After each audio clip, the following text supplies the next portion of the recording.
Yeah, I mean, I think it's SIBO, small intestinal bacterial overgrowth. So in some ways, the name kind of gives it away what we're talking about, but it's an overgrowth of bacteria in the small bowel. And if you go back to some of the earlier popular ideas around SIBO or blogosphere ideas were like, oh, the small bowel should be sterile, and it's just, any bacteria overgrowing. I think that's been tossed out in both ways. One is we've long known that the small bowel is not supposed to be sterile. It's supposed to have smaller numbers of microbes. It does versus the colon, but never sterile.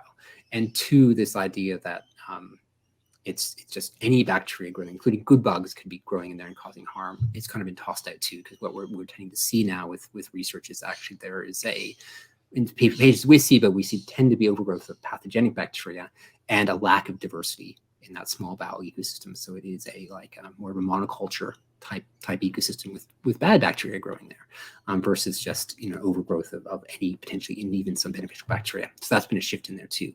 But that's just a bit of an aside. But so essentially, when the bacteria are growing in the small bowel, they have access to your nutrients, your food, before you necessarily have a chance to absorb it. Yeah, so they can actually steal some nutrition, and I've seen this commonly where patients are chronically iron deficient because the microbes are eating the iron before it gets absorbed.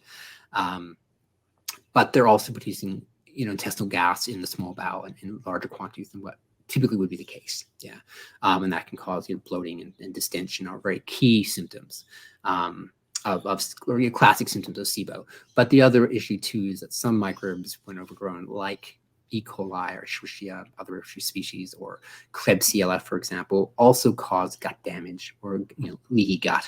And they're also, when they're growing and dying, releasing endotoxin, because gram-negative bacteria all grow this stuff called endotoxin, just like we grow hair, we grow nails, they grow endotoxin. And it just happens that their endotoxin is immensely inflammatory. Yeah, it causes gut damage, it causes liver damage, and reaches your circulation. So when gets through your damaged gut eventually, and enough gets through your liver filtering processes, then it can actually cause damage to the blood-brain barrier. It changes your neurotransmitters in your brain.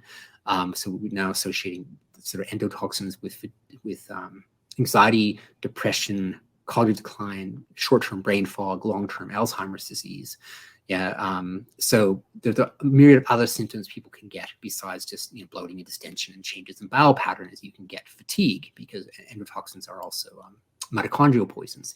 You can get anxiety, you can get depression, you can get and the very classic brain fog from that too, because you are getting brain inflammation from these endotoxins. You can get metabolic dysfunction because endotoxins impact blood sugar regulation and cause inflammation everywhere in your system. And if you have like a weak area where you're kind of prone to having inflammation, all that endotoxins floating around will generally cause inflammation in that weak area for you, which can be different. For some people, that might be thyroid. For other people, it might be the knee pain might flare up. So it's an interesting condition that I think is a driver of a lot of symptoms that go beyond the gut. Yeah, because I think originally, again, people thought, okay, it's just bloating and distension, which can be severe and life changer that can be relatively mild depending on the person. But there are other sort of body-wide symptoms that you can get from having SIBO that are problematic short-term and certainly long-term. Like we know now that you look at something like Alzheimer's disease, where when they've done autopsies of people with Alzheimer's versus healthy controls who died at similar age, and look at levels of endotoxins in their brain, people with Alzheimer's have between 2 and 20 times more endotoxin in their brain, because of and that's coming from the gut.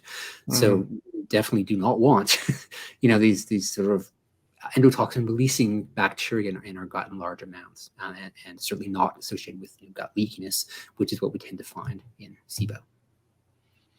Yeah, I think fibromyalgia is another one, isn't it, that's been linked to SIBO? It has been, yeah. And I mean, one of my PhD students is on a brilliant research project trying to delve into that, and she's writing up a thesis right now. So we'll have to wait to see exactly what came out from. We did breath testing and microbiome assessments, the gut and oral microbiome assessments for a bunch of patient cohort with chronic fatigue syndrome to see if we can, fibromyalgia, to see if we can actually see patterns there. And we'll have to wait until some more stuff is published around that.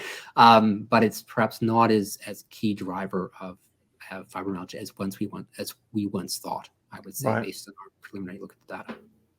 Interesting. So you just mentioned Alzheimer's there, and obviously we know about the gut-brain axis. Have you looked into any link with SIBO and autism?